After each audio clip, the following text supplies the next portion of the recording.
full disclosure, I ended up watching the documentary last night on the record industry, primarily because Russell Simmons' daughter and then Kimora, Aoki went on. She was crying. I was, it ended up on my timeline on Twitter. I was like, what's happening here? And then Kimora came on, and I was like, oh, shoot, something's going down. And then it made me go watch this documentary, which I hadn't watched. It kind of got lost during the pandemic. There was a lot happening, and I should have watched it because one of my authors is in it. Salah Abrams, who was actually on the show when I first started. I published her book, and I was horrified and at the same time completely not surprised. And I'm wondering when there's going to be a Surviving Puffy and a host of other things. Now, full disclosure, I actually am friends with L.A. Reid's former wife. Y'all know her as Pebbles. And so I know a lot of stuff. So when that part came, I was like, yeah, I know about that. And Russell was interesting because he had reached out to do a project with him. And one of the first weeks that I was at the New York Daily News in the business department, I did a story on him, and he sent me the most amazing flower arrangement I had ever seen before. And it was a black florist, Daily Blossoms. I'll never forget it because I was like, everybody in the newsroom was like, what the hell? And I was like, I don't know. And it was from Russell Simmons. So there's like this weird thing that we have in our community with people. And I'm saying this as somebody that, you grow up or you grow in an industry. And of course, y'all know I did the LL Cool J book. I make my own rules, and Russell's, Def Jam. There's a lot of convergence. And for many years, I was, the go-to definitely at the Daily News in terms of hip hop, writing the first piece on Biggie and doing a lot of bad boy stuff. At the same time, I've seen colleagues of mine want to be part of, like we were talking with Gina Yashere, part of the culture, not a journalist. And there's a blurry line there. But what that has also given them is access and insight into things that I might not be privy to because I wasn't at the parties. I didn't spend my time with the people. I was a journalist on the outside looking in, getting sources. So is interesting to watch these people whose lives, their careers run parallel to mine, and to see now the accountability which must happen. And it happened because his daughter basically was like, this is who you are, and the emotions behind it. And then his ex-wife, who we now we're putting two and two together. Like, so it's R. Kelly and Aaliyah, it's Russell and a 16-year-old from high school as a grown man, and you think about our community being silent, myself included. So I'm indicting myself because I'm like, I should have had Salah on. We should have been talking about it. I promise you, though, it was just like, is this in my purview? And then I totally forgot that this documentary On the Record was out. So I'm going to talk actually more about this tomorrow. But what I walked away with is that we leave a lot of space for horrible things that happen, and we don't say anything. And so by not saying anything, or worse, providing coverage, I can tell you the saddest time on these airwaves is when we talked about R. Kelly and had people call up, women and men, defending him. It was really sad when we got to talk to the supermodel, Beverly Johnson, and she told her story. And then to have so many people defend Cosby, including Felicia Rashad. It's really horrific to sit here and know after watching this. And because as part of it is, well, these women know what they're getting into. And so there's like this kind of understanding. But the great thing with this documentary, it goes into history. It takes it all the way back to enslavement. There's one woman who was violated by Russell Simmons, raped by him in this documentary, who talks about going back to Africa, to the castle that I've talked about on this show, and understanding that town, that in the middle of the castle with a chain that's still there is where women were chained and raped in front of everyone, in front of their men, and the men were then put in this like hot box to suffocate to death those who would have the audacity to fight for the women. And you think about that over centuries of the tipping into, or the just, I don't know if he was even tipping into the quarters to snatch and do unthinkable things to the women, the children, and the men. And there's no recourse. And what that does to a person over generations epigenetically.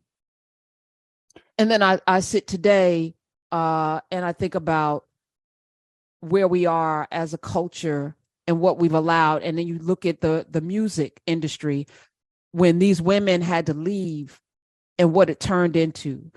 Bitches ain't ish but hoes and tricks and all of this. I'll slap a, all of the lyrics that we dance to, because that drum is the penetrator of your soul.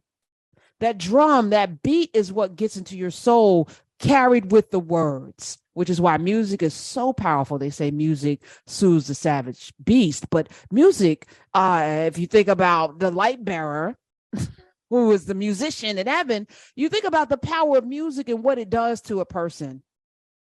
How when I put on songs in the key of life from the beginning, and I want to thank Izzy for getting me a vinyl, because now I got to buy a record player, and I'm going to, because there's something spiritual about the art of music and beats and drums and guitars with words that carry.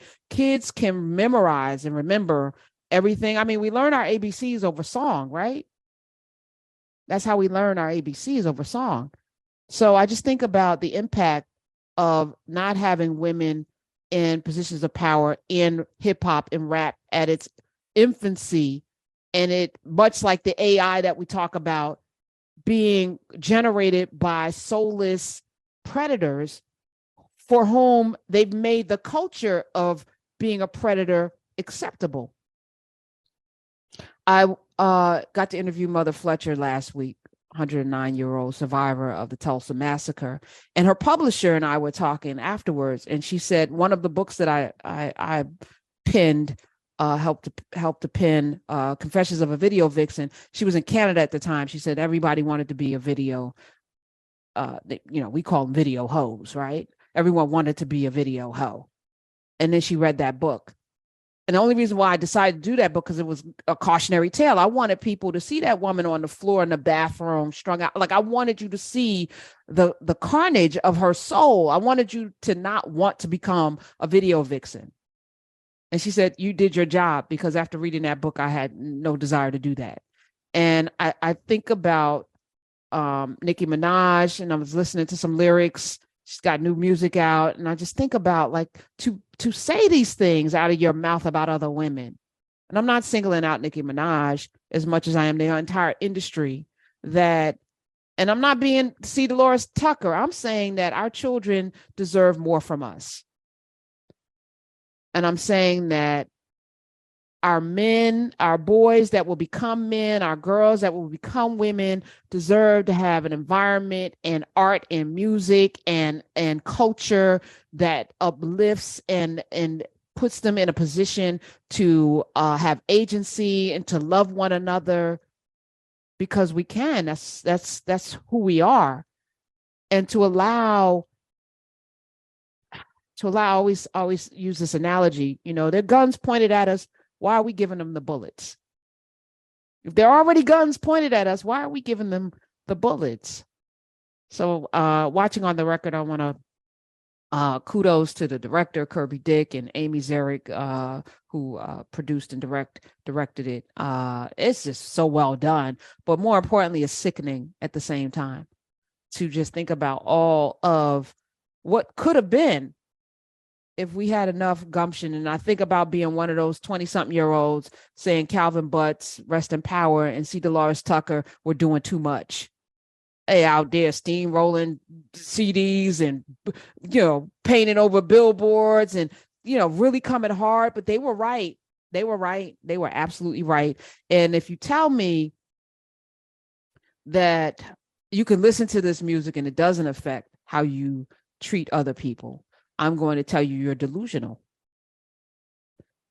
So there's that. We have to be zero tolerant at this point. We're in crisis.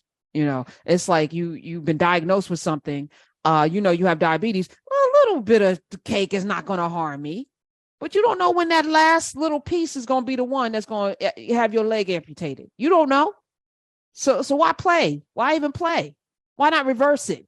Because you can, by the way, type 2. So why not double down and be pristine with your diet and make sure that you eradicate the disease?